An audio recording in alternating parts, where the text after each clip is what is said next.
नाज़रीन, आपके पसंदीदा प्रोग्राम सच का सफ़र में एक मरतबा फिर खुशामदीद। आपको याद होगा हमने एक सीरीज़ शुरू की शरीयत और फ़ज़ल के हवाले से ब्रदर सैमुअल के साथ, वो आज भी हमारे साथ मौजूद हैं। लेकिन एक मरतबा फिर हम इस सिलसिले को शुरू कर रहे हैं और आज के जो किस्त है इसमें हम मसीही इल्म इलाहियात में फ़ज़ल की जो तफ़हीम है उस पर गुफ्तगू करने जा रहे हैं, क्योंकि हमारे पास वक्त बहुत कम होता है और ये सवालात इस तरह हैं कि इन पर काफ़ी लंबी बहस हो जाती है, तो इसलिए हम ज़्यादा लंबा तारुफ़ नहीं कराते हैं और हमारी कोशिश होती है कि कलाम मुक़द्दस की जो मुश्किल बातें हैं, जो मसीही इल्म इलाहियात जो स्ट्रगल कर रहा है या जो रिसर्च कर रहा है, वो आप तक पहुँचा दी जाए।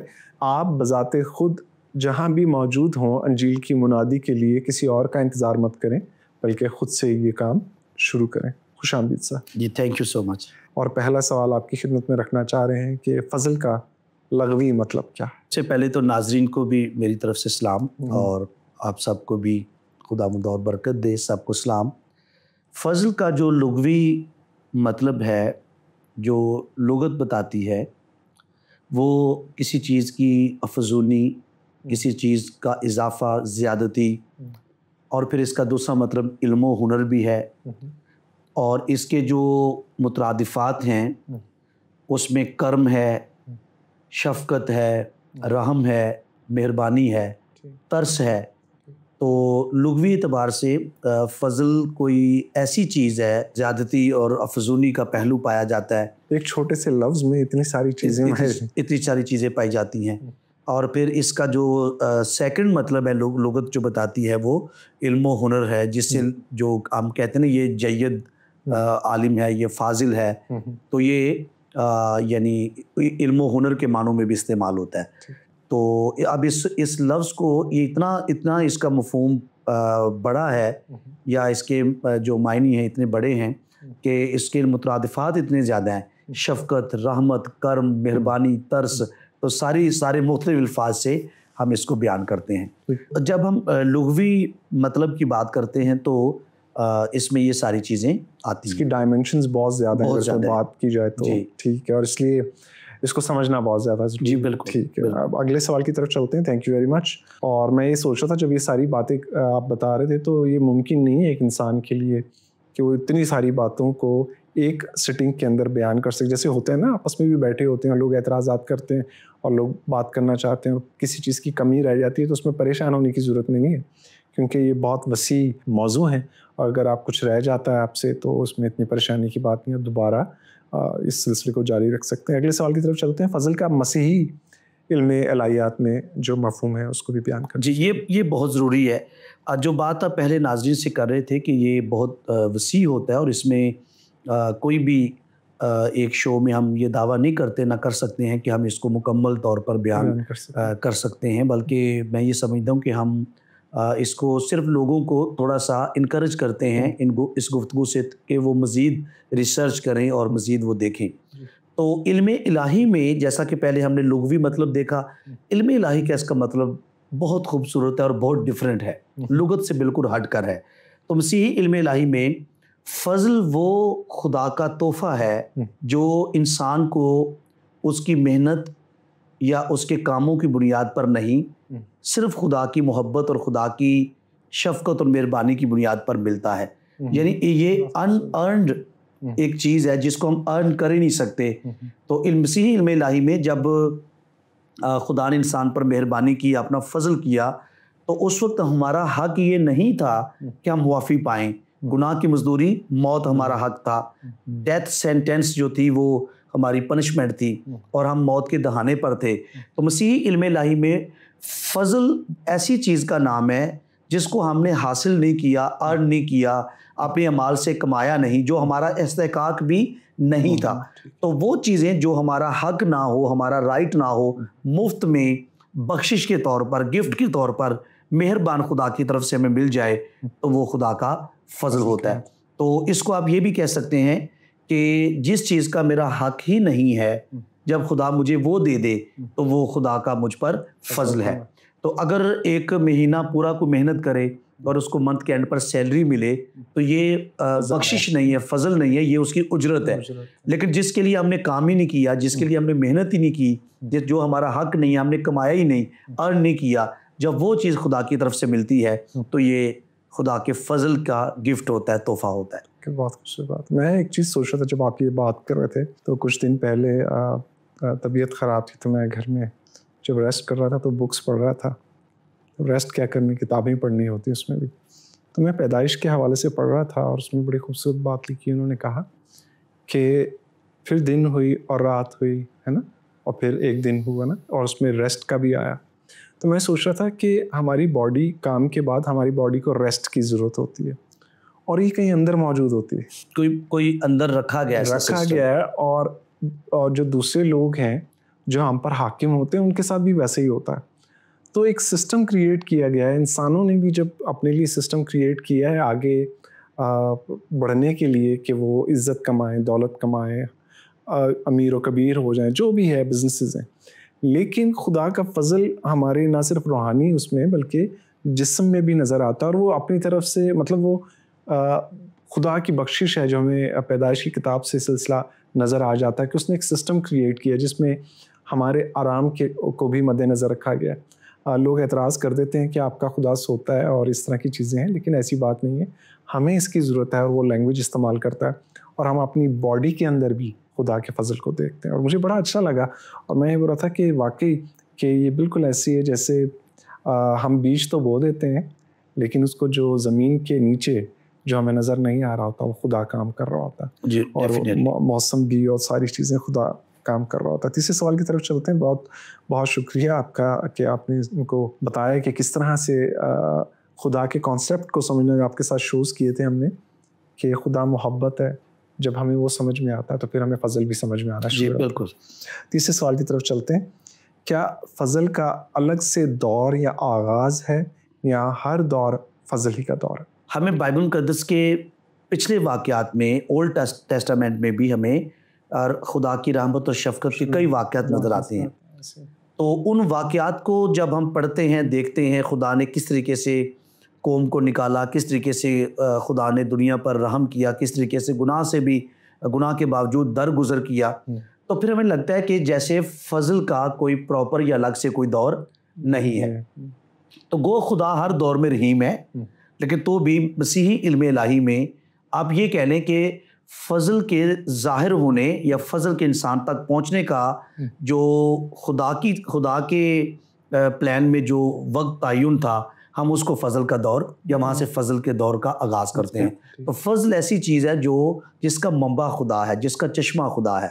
फ़ज़ल किसी और तरफ से आ ही नहीं सकता, फ़ज़ल खुदा से ही फूटता है। जब हम ये बात करते हैं कि जैसा कि फ़ज़ल का जो लुग़वी मतलब है वो फ़ज़ूनी है, ज़्यादती है, किसी चीज़ का इज़ाफ़ा है, इल्म व हुनर है, और मसीही इल्म इलाही में ये मुफ्त मिलने वाली मेहरबानी से, शफ़क़त से कुछ, जब खुदा में कुछ देता है तो मुफ्त मिलने वाली चीज़ है। तो हमारी सोच पर इस तरफ जाती है कि शुरू में हमें खुदा के रहम और खुदा के तर्स के साथ कुछ शराइत नज़र आती हैं, और अगर इंसान उन शराइत को पूरा करे तो वो खुदा की रहमत और शफ़क़त को हासिल कर लेगा, और अगर वो शराइत में फ़ेल हो जाए तो उसको वो चीज़ें भी हासिल नहीं होंगी। तो मैं इस सवाल के लिए इसका पहले तो मैं जवाब दूंगा, यस, हमें मसीही इल्म इलाही में फ़ज़ल यीशु मसीह के साथ मनसूब नज़र आता है, और हम आगे चलकर उसकी वजूहात भी देखेंगे कि इसकी वजह क्या है। तो ऑल्दो खुदा रहीम है, तो भी खुदा की रहमत और शफ़क़त हम तक पहुँचे वो रास्ते क्लियर नहीं थे। तो मैं एक रेफरेंस पढ़ना चाहूँगा। यूहन्ना रसूल की इंजील का पहला बाब है, 14वीं आयत। और कलाम मुजस्सम हुआ और फजल और सच्चाई से मामूर होकर हमारे दरमियान रहा, और हमने उसका ऐसा जलाल देखा जैसा बाप के इकलौते का जलाल। आगे हम चलते हैं, क्योंकि उसकी मामूरी में से हम सब ने पाया, यानी फजल पर फजल, इसलिए कि शरीयत तो मूसा की मार्फत दी गई, मगर फजल और सच्चाई यीशु मसीह की मार्फत पहुंची। तो हमें यहाँ से पता चलता है कि जिस फजल का बाइबल जिक्र करती है, और अगली एक साथ में हम इस पर कुछ गौर करेंगे, तो हम बाज़-औक़ात कॉमन ग्रेस को, जो कि नॉन सेविंग ग्रेस है, उसको खुदा का स्पेशल ग्रेस समझकर हम समझते हैं कि खुदा ने अगर कॉमन ग्रेस के तहत कौमों पर, उम्मतों पर, दुनिया पर कुछ कर्म और तरस खाया, तो हम समझते हैं कि ये वही फजल है जो यीशु मसीह में हासिल है। यानी बाप है तो बाप माफ कर देता है, ऐसे भी माफ कर देता है। लेकिन जो फजल यीशु मसीह में है वो स्पेशल ग्रेस है, उससे हम निजात पाते हैं, उसमें जो चीज़ें हैं। तो अभी इसको इतना एलैबोरेट नहीं कर पाएंगे क्योंकि हम एक सीक्वेंस से आगे बढ़ने की कोशिश कर रहे हैं और हमारे सामने क्वेश्चंस भी होते हैं। तो यस, इसका आंसर ये कि फजल का हमें एक अलग से दौर नज़र आता है और इसको आप यूँ समझिए कि जो खुदा के दिल में, खुदा के हार्ट में, खुदा की नेचर में मोहब्बत थी, फजल था, वो एकदम इंसान रिसीव करने के काबिल नहीं था। तो उसको हम तक पहुंचाने में जो इसमें सॉरी मैं इस बात को थोड़ा यहाँ रोकूंगा और एक और बात आपसे करना चाहूँगा। जो डिवाइन एट्रीब्यूट्स हैं, खुदा के जो इलाही औसाफ हैं, वो आपस में सिंक्रोनाइज्ड होकर, हार्मोनाइज्ड होकर काम करते हैं। तो अगर खुदा किसी एक अपने एट्रीब्यूट को जाहिर करना चाहता है तो वो दूसरे को डैमेज नहीं कर सकता। तो खुदा के तमाम जो एट्रीब्यूट्स हैं वो हार्मोनाइज्ड होकर काम करते हैं। तो जो खुदा की ज़ात में तरस और रहम की खूबी थी, वो खुदा के अदल के तकाज़ों की वजह से वो हम तक तरस, रहम और फजल नहीं पहुंच रहा था, लेकिन वो सारे तकाज़े यीशु मसीह में पूरे हुए। लिहाजा हम कह सकते हैं कि थियोलॉजिकली हमें फजल का एक आगाज़ नज़र आता है और वो यीशु मसीह में है, अलग से एक दौर नज़र आता है। तो इसका आंसर मेरा यस में है। गो कि मैं इस वक्त की किल्लत के सबब से बहुत इसको हाईलाइट नहीं कर पाया और आगे अगली साथ में हम इसके ऊपर मज़ीद बात करेंगे। लेकिन आपने जितना भी बताया बड़ा इम्पोर्टेंट, और उसमें जो इम्पोर्टेंट चीज़ ये है कि आपकी जितनी भी गुफ्तगू थी उसमें जो खूबसूरत बात यह है कि वो कलाम मुक़द्दस के मुताबिक थी, यानी कि बुनियाद होनी चाहिए लोगों की बात करने के लिए ना। और हज़रत यूहन्ना की इंजील को आपने कोट किया और एक रसूल की बात को, और ये अहनी शाहिदीन में से हैं जी। और उसको रिजेक्ट करना जो है वो लोग कहते हैं कि उसके ऊपर स्कॉलर्स के ऊपर जब वो कहते हैं, एतराज़ करते हैं और कहते हैं कि इनको रिजेक्ट किया जा सकता है। तो मैं ये सोच रहा था, क्योंकि हमारा अपॉलोजेटिक शो होता है और उसका मकसद भी ये है कि लोगों को बताया जाए, तो फिर ये है कि जो रिजेक्ट करते हैं उनको खुद रसूल की किसी सनद होनी चाहिए उसके पास, और क्योंकि नहीं है तो फिर मैं ये कहूँगा कि हमें अंजील की बात मान लेनी चाहिए। जैसे पास्टर साहब ने बताया कि जो अंजील को पढ़ते हैं, जो अंजील के निगहबान हैं, उनसे मशवरा लेना बड़ा ज़रूरी है। अगली सवाल की तरफ चलते हैं, वो ये कि खुदा तो हर दौर में रहीम है, फिर अलग से फजल के दौर की क्या ज़रूरत है? जी बिल्कुल, यही एक मुश्किल है लोगों को समझने में। खुदा तो हर दौर में रहीम है, लेकिन उसने कुछ वजूहात उसके सामने थी कि थोड़ा यहाँ थोड़ा वहाँ, हिस्सा बहिस्सा, तरह बतरह नबियों के मार्फत कलाम करके एंड पर हमसे बेटे की मार्फत कलाम किया। इब्रानियों के ख़त को मैं कोट कर रहा हूँ। खुदा तो अज़ल से रहीम है। तो क्या वजह थी कि 4000 साल नस्ल इंसानी के गुनाह में 4000 साल गुजरने के बाद आदम से लेकर मसीह तक, फिर मसीह यीशु को भेजा गया और उसने आकर जहान के गुनाहों का फिदिया दिया, कफ़ारा दिया। तो इसका मतलब है कि खुदा हम इस मंसूबे को ना भी जान सकें तो खुदा मुनासिब वक्त का इंतज़ार कर रहा था। वो तहम्मुल करके ठहरा हुआ था और जो मंसूबा अज़ल से उसके इल्म में था, उसकी एग्जीक्यूशन उसने नस्ल इंसानी के आगाज़ के बाद 4000 साल के बाद उसकी एग्जीक्यूशन की। तो खुदा रहीम है, इसीलिए तो उसने अपना बेटा कुर्बान किया। खुदा रहीम है, इसीलिए तो उसने अदन में आदम को गुनाह के बाद हयात के दरख्त का फल खाने नहीं दिया।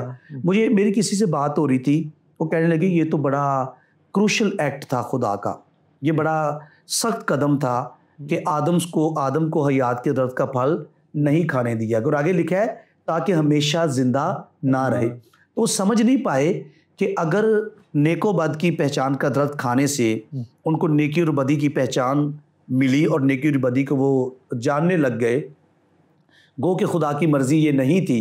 खुदा चाहता था कि वो बदी का एक्ट भी ना करें और उनको नेकी और बदी की पहचान भी मैं दे दूं, लेकिन उन्होंने एक्ट भी किया और नेकी और बदी की पहचान तो मिली, लेकिन साथ वो गुनहगार भी ठहरे। तो अब गुनाह की हालत में अगर वो हयात का दरख्त खा लेते, उसका फल खा लेते, तो अब जो है वो खुदा फिर उनके अंदर से गुनाह को खुद निकाल भी नहीं सकता था, क्योंकि खुदा सेल्फ कॉन्ट्राडिक्टरी कोई काम नहीं करता।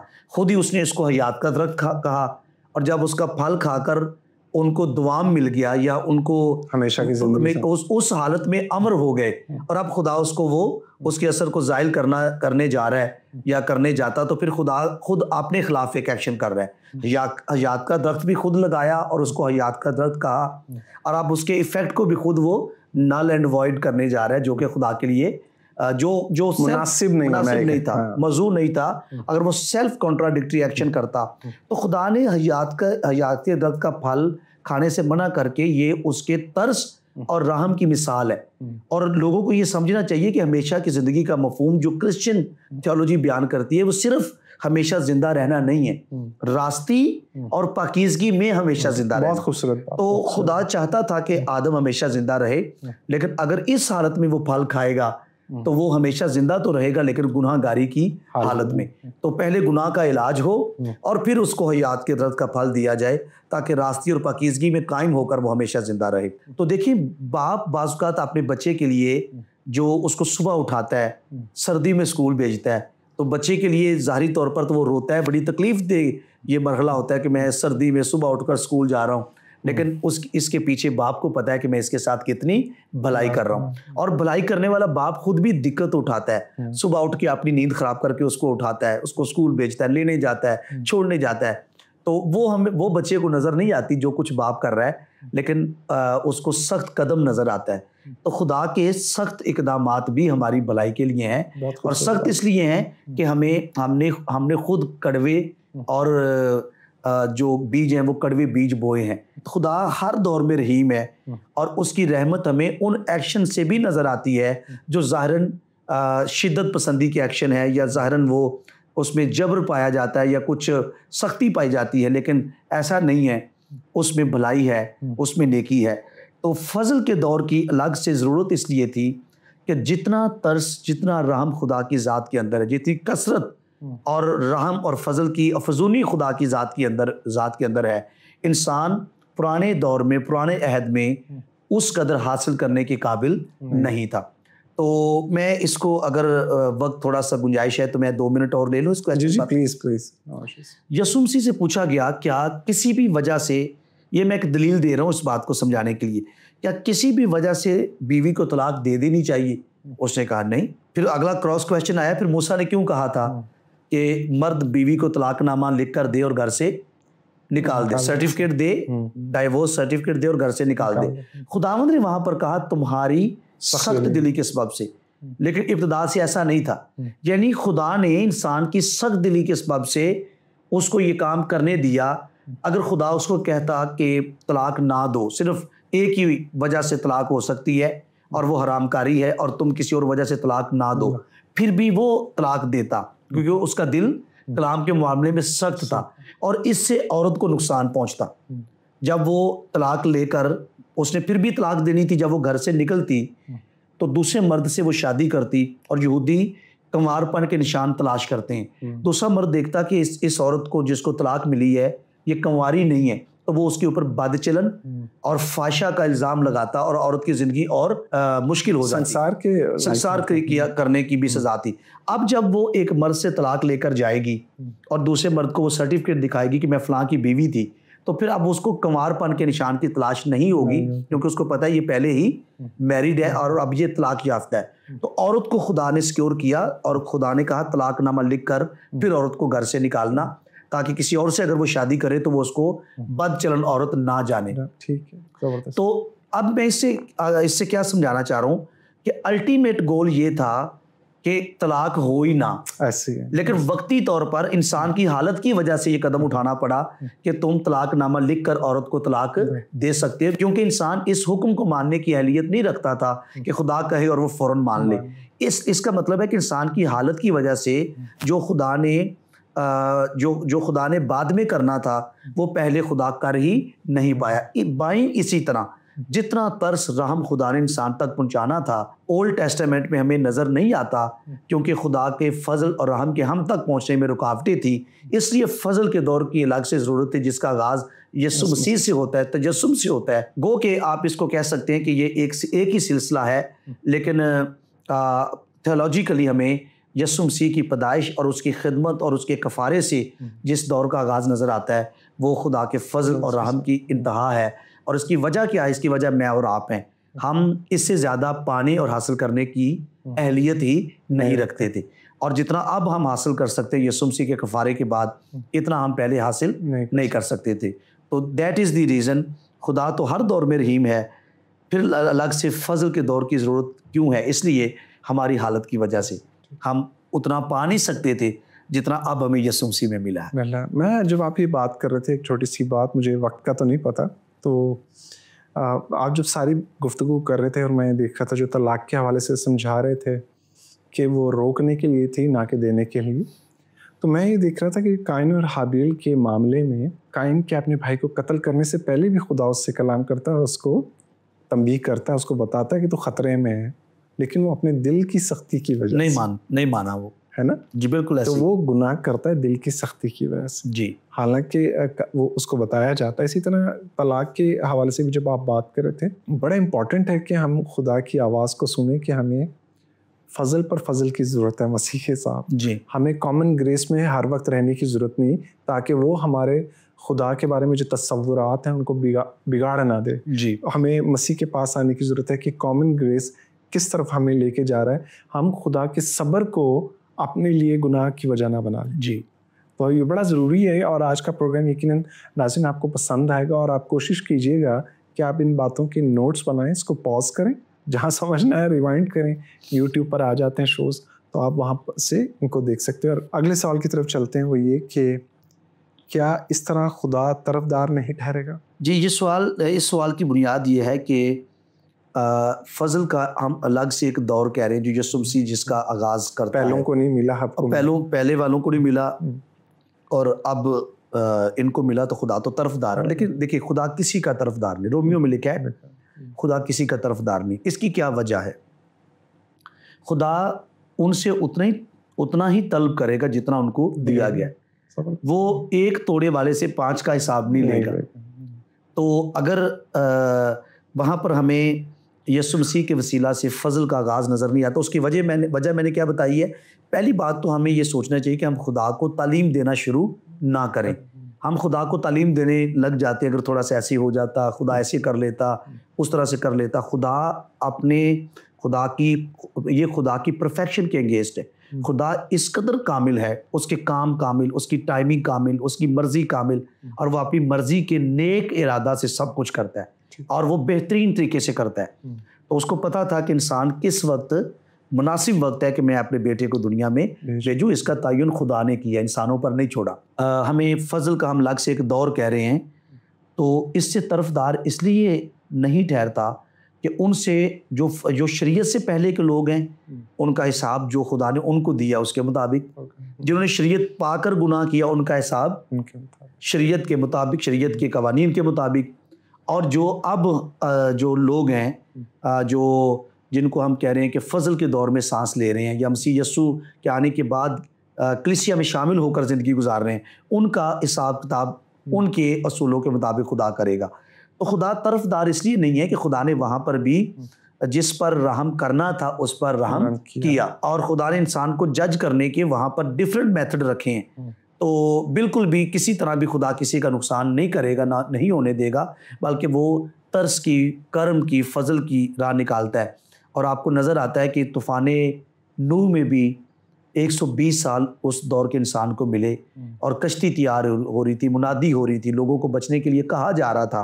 तो खुदा किसी दौर में भी किसी की हलाकत नहीं चाहता, और वो रास्तबाज को कभी बेदीन के साथ हलाक नहीं करता। नैनवा के लोगों ने तौबा की, खुदा ने पूरे शहर को छोड़ दिया।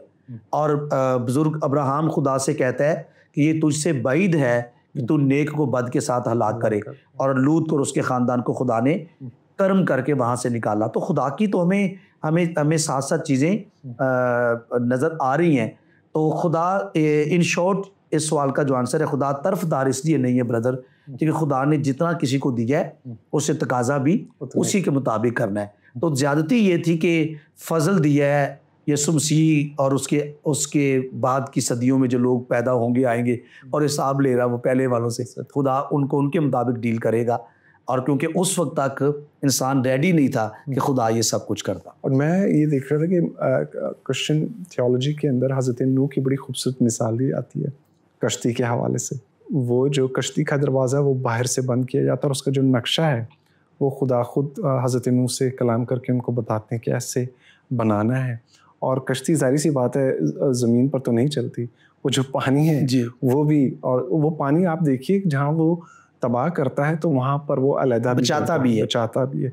एक ख़ानदान को वो बचाया जाता है जहाँ से फिर एक नई नस्ल शुरू होती है जो खुदा के लिए राजबाज ठहरे या राजबाजी की तरफ चलने के काबिल हो और हम इस दौर तक पहुँच सकें। हमारे पास वक्त बहुत कम है और आखिरी सवाल है, फ़ज़ल यसू ही की मार्फत क्यों है, इसकी वजाहत करें। इसलिए कि यीशु मसीह वो मुकाम है, यीशु मसीह वो हस्ती है जिसने खुदा के अदल के तकाज़ों को पूरा किया और खुदा के अदल को सेटिस्फाई करके रहम और तरस को अर्न करके हम तक पहुंचाया। हम डायरेक्टली गुनाह की मौजूदगी में खुदा से फजल हासिल नहीं कर सकते थे। यीशु मसीह ने कमाल फरमाबरदारी से जान दी और मौत बल्कि सलीबी मौत गंवारा की। तो जो रुकावट थी फजल के चैनल में हम तक फजल पहुंचने में वो यीशु ने हटाई है। और वो रुकावट ये थी कि खुदा के तरस के एट्रीब्यूट के साथ साथ खुदा के अदल का एट्रीब्यूट भी सिंक्रोनाइज रहना चाहिए। अदल के तकाजे यीशु ने पूरे किए, अब उसमें हमें हासिल हुआ है फजल पर फजल। निजात बख्श फजल जो है सिर्फ मसीह के तवज्जुह से मिलता है। इस छोटी सी बात के साथ हमें इजाज़त दीजिएगा। खुदा हाफ़िज़।